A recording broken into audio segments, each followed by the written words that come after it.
মা মনে হয় কথাটা ঠিকই বলতো, শব্দ নাকি তীরের মতো, একবার বেরিয়ে গেলে আর সেটাকে ফিরানো যায় না।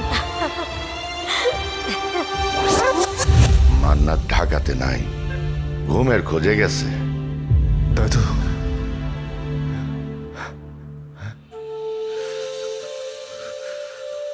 দাদু বলো না, মা আর বুবু কোথায়?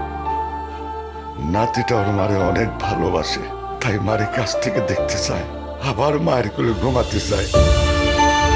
শব্দ, যে শব্দে সত্য থাকে সেই শব্দ মানুষকে ভালো থাকতে শেখায়।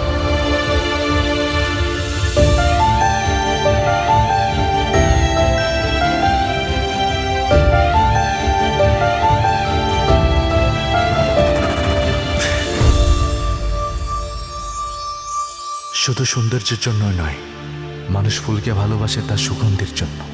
যদি ফুলও মানুষের মতো কথা বলতো, তাহলে ফুলকেও মানুষ খুব যত্নে ছুঁড়ে ফেলে দিত।